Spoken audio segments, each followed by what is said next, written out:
Hello Pisces, welcome and this is your reading. Be open-minded po, hindi po halos lahat makaresonate kaya piliin nyo na lamang.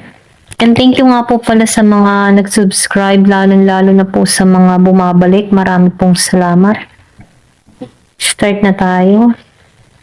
Give me the message for Pisces. Ano yung mensahe para sa'yo?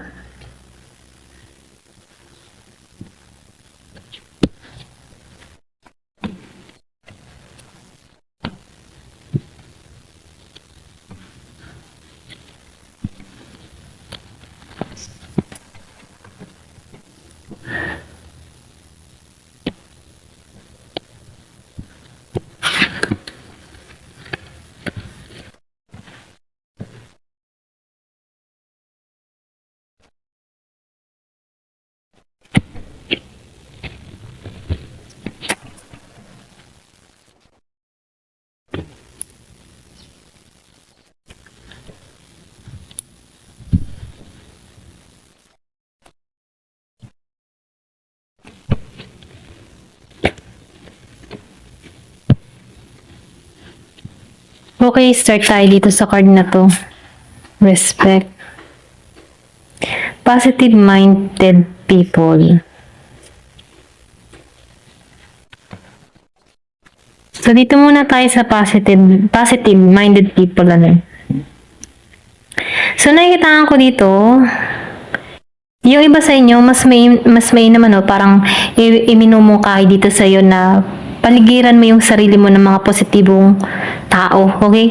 Kasi once na nakapalibot tayo sa mga positibong tao, nagiging din tayong positive, kaysa napapalibutan tayo ng mga negative, mga toxic na tao, nagiging rin tayong toxic. Kumbaga nahahawa tayo doon, Kaya minumungkahi dito, na panatilihin natin, okay? Or pwede rin sabihin, tinuturuan ka dito, pumili ng taong pakikisamahan mo, ng taong sabihin natin na kakasamahin mo, okay? Maging kaibigan mo, mga ganun, no?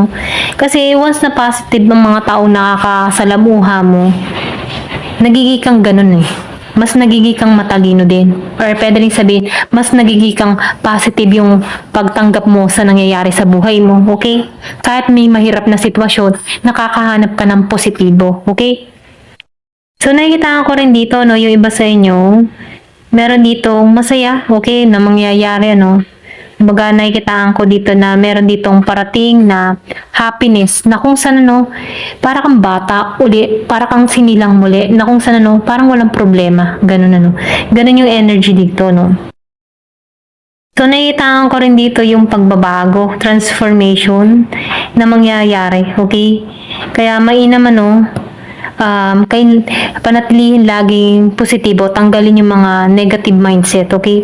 Kumbaga binibigyan ka dito ng sign na pumili ka ng kaibigan, pumili ka ng tao, okay? Or pwede rin sabihin kung hindi mo maiwasan talaga na napapaliputan ka ng negatibo, ikaw na lang yung umiwas, Ikaw na lang yung mag-adjust. Okay? Pwede rin sabihin, huwag mo silang pagtuunan ng pansin, okay?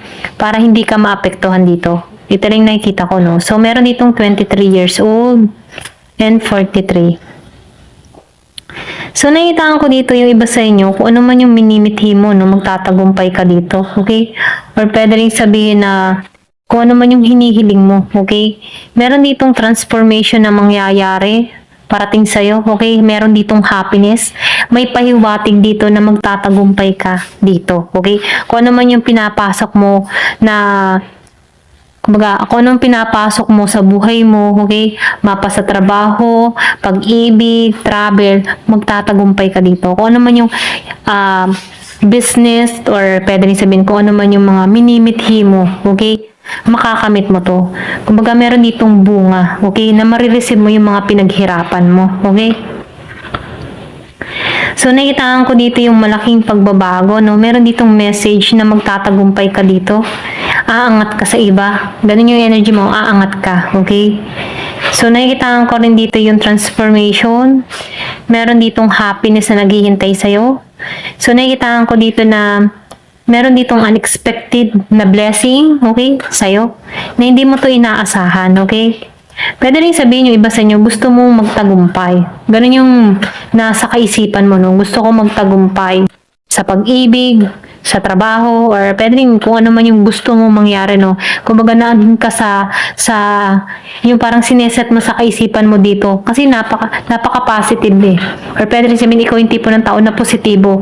Hindi ka madaling mapatumba or sumuko, no?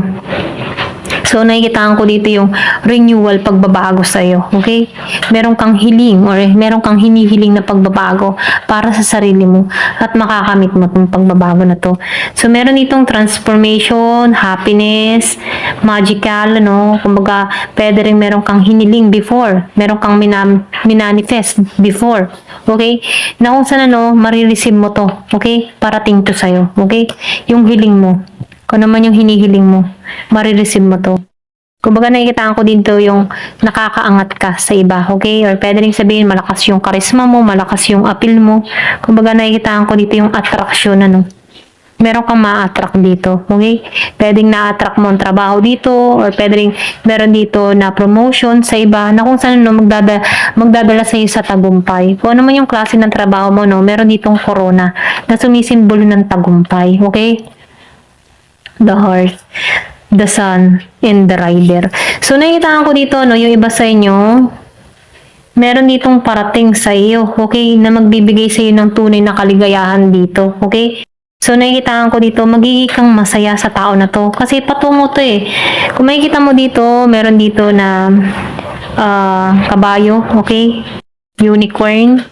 So, dito sa ano, may unicorn din dito, no? Ayan, no? Unicorn.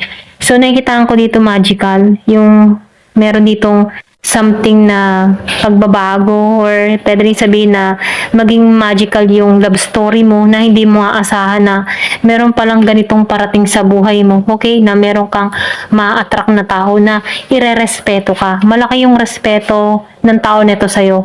Pwede rin sabihin nire-respeto nito yung katangian mo, kung paano mo ipakita yung alam mo yung pananaw mo sa buhay. Kasi positibo ka eh. Ganun ka niya magugustuhan ng tao na to. Okay?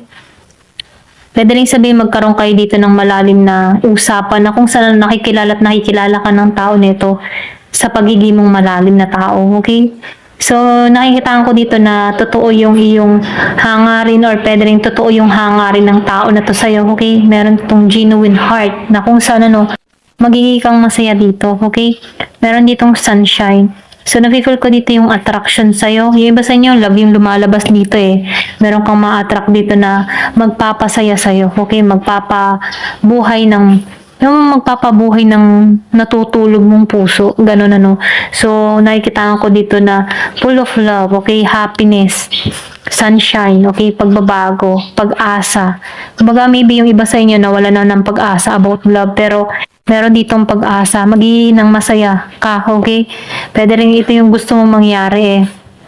Magkaroon ka dito ng maayos na pamilya, masaya, okay? Or pwede rin, meron ditong tutungo sa'yo na magbibigay sa'yo ng tunay na kaligayahan, tunay na pag-ibig, okay? Ito lang nakikita ko, no? So, nakikitaan ko dito na patungo to sa'yo. So, meron ditong 31 years old, meron pinanganak nung 24 and 1, okay? Meron 43 years old and 34 years old. Meron 32 and 23, okay? Ito lang nakikita ko, no? Kumaga, nagpapahiwatig to na magiging kang masaya. Okay? Gusto ng tao nito yung kung paano ka mag-isip, ano? Kasi positive ka eh. Ito yung nagugustuhan niya ng tao na to sa'yo. Okay? Grounded. So, love. Okay? Nagpapahiwatig na love and compassionship. So, meron dito talagang parating dun sa iba. Love. Pwedeng healing mo na to. Matagal mo na tong healing, ano? So, nakikitaan ko din dito, no? Na magugustuhan ka ng tao nito sa pagiging mong masayahin, positive, matapang ka, and then yung may dignidad ka, okay? Kumbaga yung respect na kukuha mo, okay? Kumbaga malaki yung respeto ng tao na to sa'yo, okay? Kumbaga ganun kanya tingnan, ano, kasi may pag-iingat kang ginagawa sa sarili mo. Kasi matagumpay kang tao or pwede rin magtatagumpay ka, okay? Kumbaga sa pag-iingat mo sa sarili mo, dun pa lang nagugustuhan ka na ng tao na to. Dun pa lang siya nakakahanap ng, alam mo yun, kumbaga sa lalaki, sa babae, mahirap na makahanap ng totoo, no? So, nakikitaan ko dito, kumbaga pwedeng itong patungo sa'yo, marami na itong na-experience o nasubukan, pero sa'yo niya natagpuan yung kakaiba ka, okay? So, nakikitaan ko dito na nagpapahiwatig to, okay? Kumbaga, divine source, or pwede rin ikaw, meron kang mahanap, kung ikaw man isang lalaki, ano, meron kang mahanap dito na kakaiba, na magugustuhan mo yung katangian or takbo ng isip ng tao na to, okay? At kung ikaw naman ay babae, no, ma-attract mo tong tao na to dahil kakaiba ka. Ayan, so, nakitaan ko rin dito, no, wala kang idea, okay? Wala kang idea sa parating sa'yo, okay? Kung sino to, kung saan lugar mo to matatagpuan, okay? Kumbaga, nakikitaan ko kung paano mangyayari ang lahat. So, sinasabihan ka muna dito, no, once na minamahal mo yung sarili mo, the more na na-attract mo tong tao na to palapit sa'yo, okay? Kasi meron ditong companionship. Hindi lang to basta sexual, okay? Hindi lang to basta sa tawag ng laman, yung parating na tao na to, yung magugustuhan ka lang dito dahil sa nararamdaman niya or libog. Hindi to ganun, ano, ibang relasyon to, okay? Kumbaga, itong tao nito ay naghahanap talaga ng makakasama sa buhay na kung saan, ano, companionship, parang best friend, okay? May malalim na ugnayan, okay? Na kung saan, ano, yung source, divine source, yung pagtatagpuin kayo neto, okay? Ito lang nakikita ko, no? So, nakikita ko dito na makukumpleto mo. Yung parang, you feel complete sa tao na to. Kasi dito mo naramdaman yung true love, okay? So, magiging kang masaya. Pwedeng hiling mo na to dati pa or before, hinihiling mo na to, okay? So, matatagpuan mo to, okay? So, yung iba sa inyo, grounded ka, hindi ka basta-basta nagpapapasok sa buhay mo nang kung sino-sino lamang, ano, maingat ka. Kaya nakakatanggap ka ng respeto ng iba, okay? Once na nakikilala ka, doon nila nalalaman na iba ka, okay?